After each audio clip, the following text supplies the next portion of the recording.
Hi అండి, welcome to చిన్ని vlogs Kuwait. నేనైతే ఇవాళ చికెన్ 65 ఎలా చేయాలో చూపిస్తా చూడండి. ముందుగా చికెన్ బాగా కడిగి పక్కన పెట్టుకోండి. ఎల్లుల్లిపాయ పేస్టు, అల్లం పౌడర్, గరం మసాలా, ధనియాల పౌడర్, బిర్యానీ మసాలా, కారం, పసుపు, సాల్ట్, నిమ్మకాయ రసం 1 స్పూను, కోడిగుడ్డు 1, కార్న్‌ఫ్లోర్ 2 స్పూన్స్,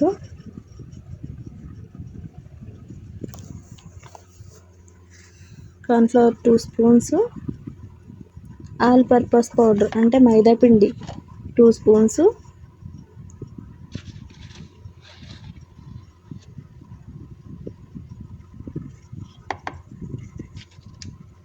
ఒకసారి బాగా కలపండి. మొత్తం పౌడర్ మొత్తం ముక్కకు పట్టేలాగా మొత్తం కలపండి. కలిపిన తర్వాత దాంట్లో 1 కప్పు పెరుగు కూడా వేసుకోండి. పెరుగు వేసుకుని మరొకసారి బాగా కలపండి. 1 కప్ సరిపోద్ది.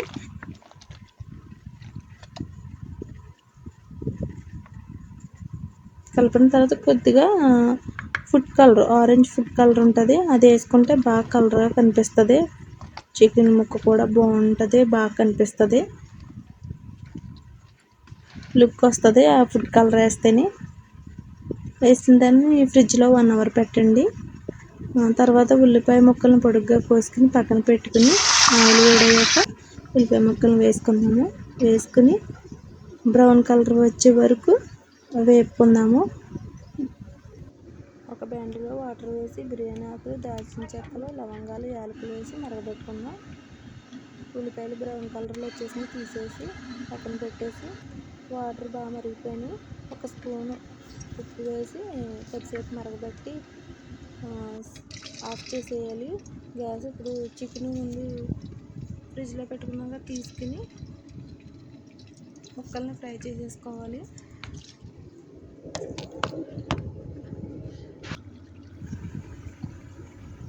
రైస్ వాటర్ కాగిపోయింది. రైస్ వేసేద్దాం. రైస్ వేసేసి ఎక్కువ శాతం ఉడికించకుండా పలుకు కింద ఉండేలాగా ఉడికిందాం రైస్ని. సరే, 4 టమాటాలను కోసుకుని బ్లెండ్ చేసుకుని పక్కన పెట్టుకుందాం. సాస్ రెడీ చేయడానికి చికెన్ ఫ్రై అయిపోయింది. బాగా బ్లాక్గా రాకుండా ఇలా కలర్లో వస్తే సరిపోద్ది. చూడండి, చికెన్ చాలా బాగా ఫ్రై అయ్యింది. పక్కన పెట్టేసి ఒక బ్యాండీలో కొంచెం ఆయిల్ వేద్దాం. ఆయిల్ వేసి 3 స్పూన్స్ ఆయిల్. తర్వాత ముందుగా టమాటో సాసు బ్లెండర్లో ఆడిచ్చాం కదా, తీసేసి అది వాటర్ పోయేంత వరకు దాన్ని తిప్పుతూ ఉండాలి. కొంచెం కరివేపాకు వేద్దాం దాంట్లోని. కరివేపాకు వేసిన తర్వాత బాగా తిప్పాలి వాటర్ అంతా పోయే వరకు. దీని తర్వాత టమాటో సాస్ అంటారు, తెలుసా మీకు? రెడ్ది. కువైట్లో అయితే మజూన్ అంటారు. 1 స్పూన్ వేసుకుంటే సరిపోద్ది మజూన్ వేసి బాగా కలపాలి.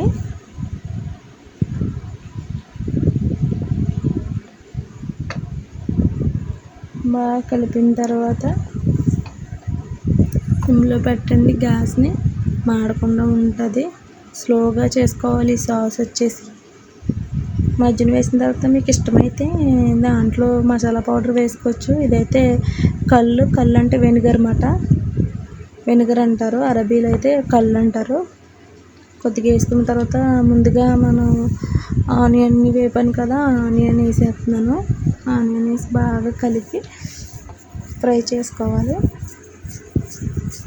ఈ ఉల్లిపాయలు మాడిపోతే తిప్పుతూనే ఉండాలి. అలాగా మాడిపోతే టేస్ట్ బాగోదు. మళ్ళీని రెడీ అయిపోయింది. ఇప్పుడు దీంట్లో 1 కప్పు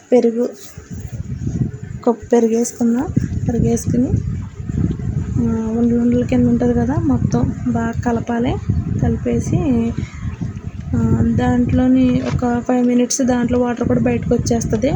అలాగ తిప్పుతూ ఉంటేనే పెరుగులో కూడా వాటర్ ఉంటుంది, ఆ వాటర్ కూడా బయటకు వచ్చేస్తుంది, సాస్ కింద తయారైపోద్ది అన్నమాట. ఇంకనే తర్వాత ముందుగా చికెన్ ముక్కల్ని వేపాను కదా నేను, చికెన్ ముక్కల్ని అయితే ఇప్పుడు వేస్తాను. బాగా ఉడికిన తర్వాత చికెన్ ముక్కలన్నిటిని దాంట్లో వేసి మొత్తం పెరుగు పట్టిలాగా మొత్తం తిప్పుతూ ఉండాలి. అలాగా తిప్పిన తర్వాత నేను కొంచెం ఫుడ్ కలర్ యూస్ చేశాను. వేసిన తర్వాత కొంచెం పైన కొత్తిమీర వేసుకుని మళ్ళీ కొద్దిసేపు మగ్గనిస్తే సాస్ రెడీ అయిపోద్ది. టేస్ట్ చూసి సాల్ట్ ఉందో లేదో చూసుకుని వేసుకోవచ్చు. నేనైతే చికెన్లో వేస్తాను కాబట్టి సరిపోయింది 1 స్పూను. ముందుగా ఉడకబెట్టేసుకున్న రైస్ని ఒక బాండీలో వేసుకుని 2 స్టెప్స్ వేస్తాను అన్నమాట. 1 స్టెప్ రైస్ వేసి దానిపైన చికెన్ వేస్తాను, మళ్ళీ చికెన్ పైన మళ్ళీ రైస్ వేస్తాను. రైస్ వేసిన తర్వాత మళ్ళీ చికెన్ వేస్తాను, మళ్ళీ రైస్ వేస్తాను. చూడండి ఎలా వేస్తాను. చికెన్ వేసేసుకోవాలి, సాస్తో వేసుకోవాలి. సాస్తో వేసుకుంటే చాలా బాగుంటుంది. తీసేటప్పుడు రైస్తో పలంగా సాస్ కూడా వస్తుంది. 2 స్టెప్ మాట ఇది, చూడండి సరిగ్గా. ఇలా వేసేసిన తర్వాత మళ్ళీ దీనిపైన మళ్ళీ ఇంకో లేయరు, మళ్ళీ దీని మీద ఒక చికెన్ వేసేస్తాను. మళ్ళీ సెకండ్ లేయర్ కూడా చికెన్ వేస్తాను. మిగిలిన చికెన్ ఉంది, అది దీని మీద వేస్తాను. దీని మీద వేసి ముందుగా ఫ్రై చేసుకున్న ఆనియన్స్ని కూడా పైన వేసేస్తాను. కొత్తిమీర కూడా ఉంటే వేసుకోవచ్చు, అది మీ ఇష్టం. నేనైతే ఆనియన్ వేసాను. ఆనియన్ వేసి మళ్ళీ దీని మీద రైస్ వేస్తాను. రైస్ వేసి మళ్ళీ దాని మీద నేను కొంచెం ఆనియన్,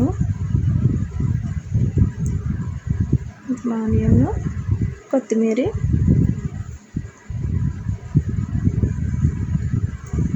ఫుడ్ కలర్ నా దగ్గర అయితే ఆరెంజ్, ఎల్లో కలర్ ఉన్నాయి, 2 యూస్ చేస్తాను. ఫస్ట్ ఆరెంజ్ వేస్తున్నాను,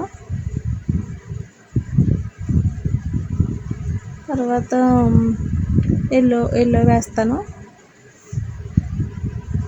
చాలా అంటే చాలా బాగుంటుంది. సేమ్ మనం హోటల్ నుంచి ఆర్డర్ చేసుకుంటే ఎలా ఉంటుందో అలా సూపర్గా ఉంటుంది. ట్రై చేయండి మీరు కూడా.